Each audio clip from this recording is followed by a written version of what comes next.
Hello, football fans. This is my way late recap of Week 5. That's right, the NFL season is already into the month of October, and it got off to it was a crazy week, very crazy week. So let's address the elephant in the room here. Already, the last unbeatens have been defeated. Entering Week 5, the Bills and Eagles stood alone as the only undefeated teams in the league and the only undefeated teams in their respective conferences. And the Eagles played first that Sunday in the Sunday early window, and they were up 17-3 until they weren't. 18 unanswered points by the Broncos and a deflected Hail Mary attempt by Jalen Hurts' own receiver, A.J. Brown, resulted in the Eagles losing 21-17 to the Denver Broncos. Big win for Denver. So Buffalo stood alone. And they played later that night on Sunday Night Football against the New England Patriots. I remember this is the game I was dreading because I figured this was going to be a blowout. But after the Patriots had that good game a week prior with, this might be good, but the Bills might still win. Nope. Last second field goal led to New England actually winning in Orchard Park. So the Bills and the Eagles both lost. You know what that means? The 72 Dolphins get to pop champagne yet again as the only perfect team ever in NFL history. Of course, I would choose this photo of Larry Zonka because I'm a American Gladiators fan. I remember he was co-hosting those for 3 years on that show. But yeah, that's kind of been the running joke. That's kind of been the running joke. Every time the last undefeated team left loses, they say, well, the surviving members of the 72 Dolphins, they get together, celebrate, pop the champagne, and a toast to another year where they were the only perfect team in the league. Of course, only perfect team in NFL history. Because you all know their story. It was a 14-game regular season at that time. They won all those games, swept the playoffs, and won the Super Bowl. And only one team came close. That was the 2007 Patriots. They had the perfect regular season, went to the Super Bowl, but Giants beat them. So, So the 72 Dolphins, they've been standing for 53 years now. The only perfect team in the NFL. I would like to congratulate the Steelers on winning the AFC North by default. My goodness, it's just a mess. I mean, I have never seen a team win so big on a bye week.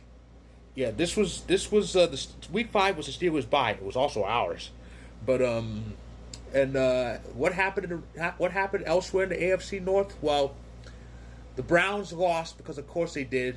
Not one word. The Bengals lost because, well, their season's over, and the Ravens taught Lamar haters a valuable lesson. Lamar is that team. Lamar was out, the only one out, and they got just throttled by the Houston Texans, a team with problems of their own. This is in Baltimore too. So the Ohio teams are a mess, and Baltimore is screwed. Even by the time Lamar gets back, they may be 2-4 or 1-5. They're in trouble. They're gonna have to go on a big winning streak just to get the wild card, get a wild card spot. And even then, they may come up short. They can forget it. Pittsburgh's won that division by default. Congratulations to you, Steelers. Now, don't mess it up the rest of the way. Out of all the nutty things that happened in Week 5, the nuttiest had to be the Tennessee Titans winning the game. Even nuttier was how they won it. So it was a 21-6 lead for Arizona. Then DeMarcado drops the ball before he enters the goal line. Something I've been seeing too much of lately. It used to be a rare thing. Remember I think Deshaun Jackson's known for it. All of a sudden, I've seen about 2 or 3 players do it in the last 2 seasons. I think he's the second one to do it this year. And I think in about 2 or 3 weeks. This is ridiculous. So Tennessee scores. So Tennessee scores, and it's 21-12. And then Cam Ward throws an interception, which is fumbled, bobbled into the end zone. Tennessee lands on it. Now it's a 2-point game. And then they win it with a field goal. Tennessee, who was so bad they make this year's Jets look like the ones that won Super Bowl 3, won a game. And speaking of this year's Jets, they didn't win. Yeah. Tennessee won, New Orleans won, but the Jets, they're still winless. They're now the only winless team left at 0-5. My goodness. Even worse for the Jets, they will have a takeaway this year. They are completely inept. My goodness. So, the Titans, it's a big win for them. And Arizona, they need help. They need help, especially since the Niners actually won again with half the team injured, and they beat the Rams. My goodness. It's ridiculous what the Niners are doing. And, of course, the piece de resistance was Monday Night Football. It was the Jaguars at home against the Chiefs. Big game for both teams, and and both teams looking to prove something. The Chiefs are looking to show the world that they were back, and the Jaguars are looking to show the world that they were for real. They were 3-1, but it was the Jags. They put off a bad year, and they were playing against the Chiefs. The Chiefs, mind you. Now, they did have some great moments. One of them being they intercepted Mahomes and ran it all the way back, 99 yards. But they were down late. They still needed a game-winning drive.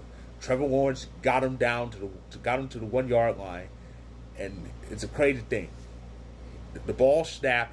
He trips and falls, but somehow gets back up and runs back in for the touchdown. 31-28, that ends up being the final score. Jaguars beat the Chiefs for the first time since 2009, and for the first time since 2007, they're 4-1. And I think 2007 was the year. I think that was the year they went to the conference game. That was the year they went to the conference game. They went to the conference game. They beat Pittsburgh in Pittsburgh to reach the conference game, and they had a lead against New England, but they didn't win it. But Jacksonville's off to a good start, off to a very good start, and they're for real. They are for real, and I'm very happy that they're starting so well. Also, with Jacksonville's win, here's a crazy trivial note here. Everybody in the AFC South won. The AFC South now, the division that's been kind of like a wasteland, with the exception of Houston. Everybody in that division won. Oh, and with this, for the first time ever, Josh Allen, Patrick Mahomes, and Jalen Hurts all lost on the same week. That's three quarters. That's 3/4 of last year's Final Four. Okay, 3/4 of last year's Final Four, all lost. Of course, the one remaining quarter was Jaden Daniels. He actually won. They beat the Chargers. So that's a good bit of what took place in Week 5. And here's what's in store for us for Week 6. But yeah, Week 6 starts in about a couple of hours with the Thursday night game between the Eagles and Giants, NFC East football. That's always fun. And of course, we have another early international game. This time it's the Broncos, the Jets in London playing each other. That's early in the morning. And of course, elsewhere in the in the regional coverage slate, the Steelers are back at work at home against the Browns. The Rams are facing Baltimore. The Chargers are facing Miami. In the late window, the Packers are back at work at home against the Bengals. Sunday Night Football is Chiefs and Lions, and then we have 2 Monday night games this week: Bills, Falcons, and Bears, Commanders. So that's what's in store for us in Week 6, which starts in about a couple hours. So that is my recap of Week 5. If you like this video, click the like button. If you're on YouTube, click subscribe if you want more. If you're on TikTok and Instagram, feel free to hit that follow button. My story up above, that's my story on Vocal about Week 5. Check it out when you can.